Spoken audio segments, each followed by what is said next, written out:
විතර පළවෙනි සීසන් එකේ අපිට පෙන්වන්නේ අම්බා විරාණිව. අම්බා විරාණිව පෙන්වන්නේ තුල්සි අම්බා විරාණිව සිහි කරනවා. තුල්සික පාට කියනවා ආච්චි කියලා. එතකොටම තුල්සි පැලේ ළඟ තියෙන මලක් වැටෙනවා තුල්සි වතුර කරේට. ඉතින් තුල්සි කියනවා මට මතකයි තාම මගෙත් ඔයාගෙත් බැඳීම. ඔයා මම කසාද බඳලා එද්දිම දුව කරගත්තා. මට හැමදේම කියලා දුන්න ආච්චියේ. මාව ආදරෙන් බලාගත් ආච්චියේ. ඒත් මට ඔයා කවදාවත් කියලා දුන්නේ නැහැ. ඔයා නැතුව කොහොමද මම ජීවත් වෙන්න ඕනේ කියලා ආච්චියේ කියලා තුල්සි කියන ගමන් තුල්සි මෑණියන්ට වැඳලා එතනින් යන්නේ යනවා.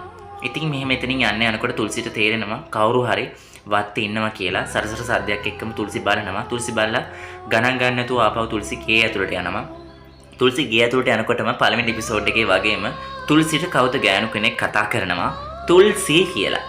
තුල්සි එකපාරට එනව නැන්දේ කියාගෙන යන්නේ දක්ෂ විරාණි ළඟට. දක්ෂ විරාණිට කියනවා මෙන්න නැන්දෝ වගේ ෆිල්ම් වෙන පත්තරේ කියලා කියනකොට දක්ෂ කියනවා දැන් කවුද පත්තර බලන්නේ? දැන් හැමෝම බලන්නේ සෝෂල් මීඩියානේ කියලා. බලන්න මිරෑල් දෑනි.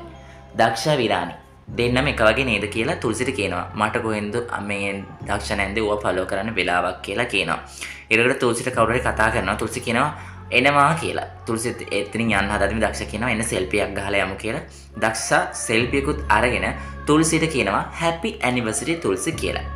ඒත් එක්කම තුල්සි කියනවා thank you නැන්දේ කියලා. තුල්සි යනවා එතනින්.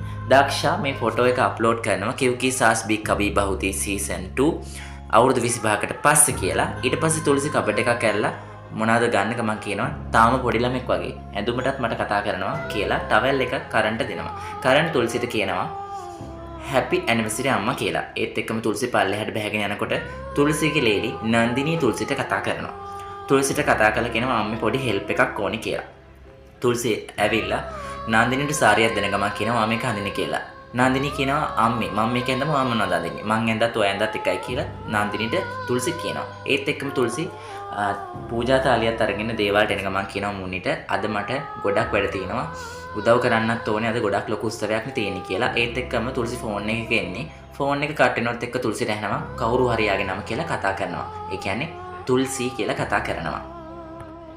ඉතින් මේ කතාව දිගටම මේ විදිහටම ඕනේ නම් පාර්ට් වශයෙන් හරි පළවෙනි එපිසෝඩ් එක අපි දෙන්න තමයි හදන්නේ. ඉතින් මේ කතාව මේ විදිහට ඕනේ කියලා වට හිතනවා නම් කමෙන්ට් එකක් දාන්න යන්න, ලයික් එකක් දාන්න යන්න, කමෙන්ට් එකත් එක්කම ඔයාගේ අදහසත් කියාගෙන යන්න. මේ සම්බන්ධව අපිව අනිවාර්යෙන් subscribe කරලා තියාගන්න. මේ කතාව මේ විදිහට රිවිව් විදිහට බලන්න කැමති නම්. Thank you.